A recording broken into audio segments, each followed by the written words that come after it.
Chapter The Real and Apparent Man, Part 3.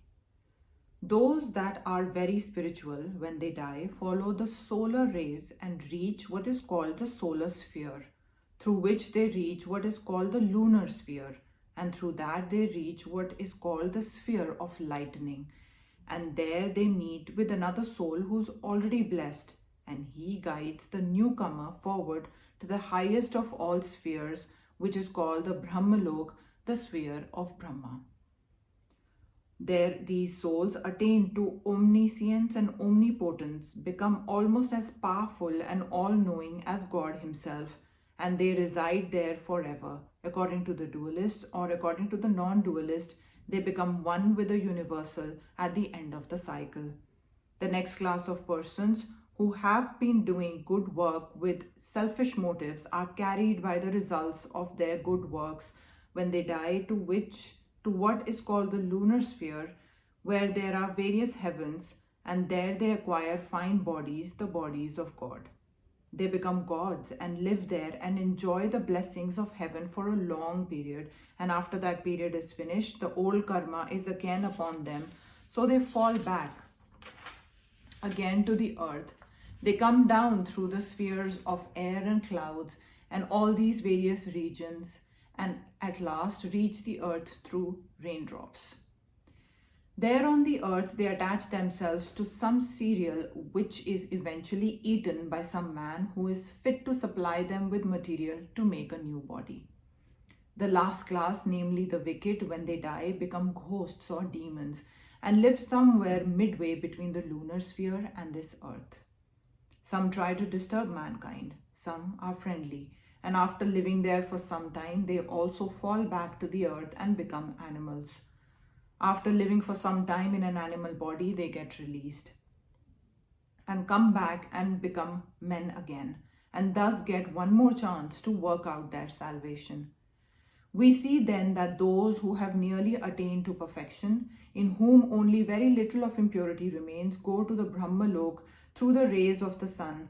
Those who were a middling sort of people, who did some good work here with the idea of going to heaven, go to the heavens in the lunar sphere and there obtain God bodies. But they have again to become men, and so have one more chance to become perfect. Those that are very wicked become ghosts and demons, and then they may have to become animals after that they become men again and get another chance to perfect themselves. This earth is called the Karma Bhumi, the sphere of karma. Here alone man makes his good or bad karma. When a man wants to go to heaven and does good works for that purpose, he becomes as good and does not as such store up any bad karma. He just enjoys the effects of the good work he did on earth. And when this good karma is exhausted, there comes upon him the resultant force of all the evil karma he had previously stored up in life, and that brings him down again to this earth.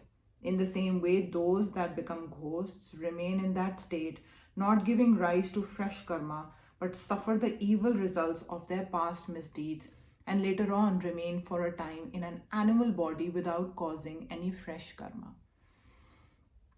When that period is finished, they too become men again.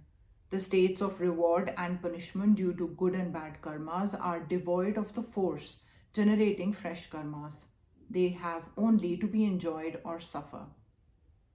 If there is an extraordinarily good or an extraordinarily evil karma, it bears fruit very quickly. For instance, if a man has been doing many evil things all his life, but does one good act, the result of that good act will immediately appear.